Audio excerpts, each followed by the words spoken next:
In 1998, Al Gore launched the Digital Earth Vision, a virtual globe into which we would embed vast quantities of georeferenced data. And today, Google Earth brings much of that vision to life, offering a variety of embedded layers along with an authoring language, KML, for sharing geospatial data. But Gore suggested we would not be limited to moving in space, but could also travel through time, over days, years, centuries, and even geological epochs. Hi, my name's Matthew Coller and I'm a researcher here at Monash University in Melbourne, Australia.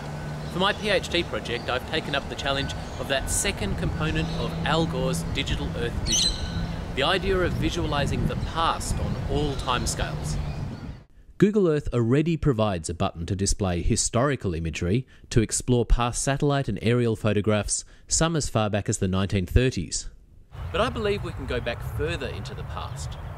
If we think of the satellite as a metaphor, we can reconstruct what a satellite would have seen if we could take it through a time warp and take photographs of the Earth in the past. Here in Western Australia, it's easy to see the impact farming has made on the landscape over the last 2 centuries. But based on the remnants of the natural vegetation, I've been able to restore the colours of the pre-European landscape. This is how Australia might have looked when Dutch explorers first arrived here in the 17th century.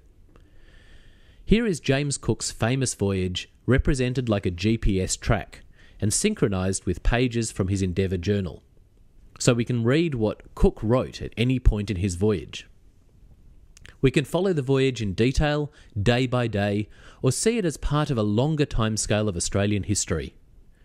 18 years later, the first fleet arrives, and more convict ships, first to New South Wales, then Van Diemen's Land, Victoria, and finally Western Australia.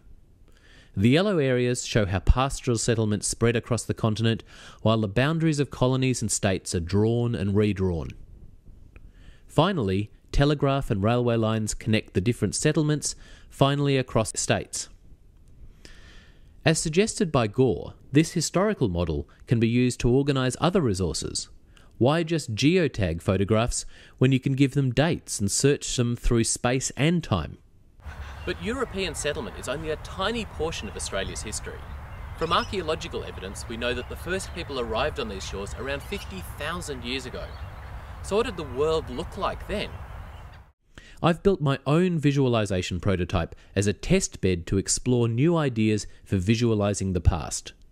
It includes layers similar to those of Google Earth, except that each of these layers has a temporal component. The timeline can display time-based graphics, which can be zoomed continuously, so we can see how the duration of European occupation compares with that of the first Australians. And we can see how Australia has changed geographically over that time. Until 8,000 years ago, sea level was much lower than today, and Australia joined with Papua New Guinea to form a greater continent known by archaeologists as Sahul. The climate has changed through time, so the colour of the land is simulated from computer models of ancient climate. If we extend the concept of the geotagged photograph, we can see how a particular site has changed through time. I took this photograph as I flew into the Torres Strait Islands, Queensland, but if we go back 10,000 years, it wasn't an island at all, but a hill on the ancient land bridge. We can even use the carbon dates from an archaeological site to show which layers of the dig correspond with a given point in time.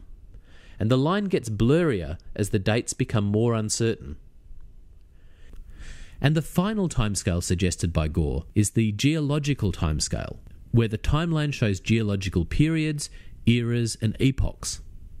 These paleogeographic maps were developed by Ron Blakey of Arizona State University by painting geological maps of different periods to resemble satellite images. If we turn on the place names layer, we can see the names geologists give to these ancient supercontinents. And of course, we can find some dinosaurs. This is Lielanosaura, living in the middle of Gondwana, but this just happens to be on the Rift Valley, forming as Australia tears away from Antarctica. Her fossil is transported north on the Australian plate, while elsewhere a cataclysmic event wipes out the remaining dinosaurs. Her fossil was discovered by Monash paleontologists in 1988 at Dinosaur Cove on the south coast of Victoria.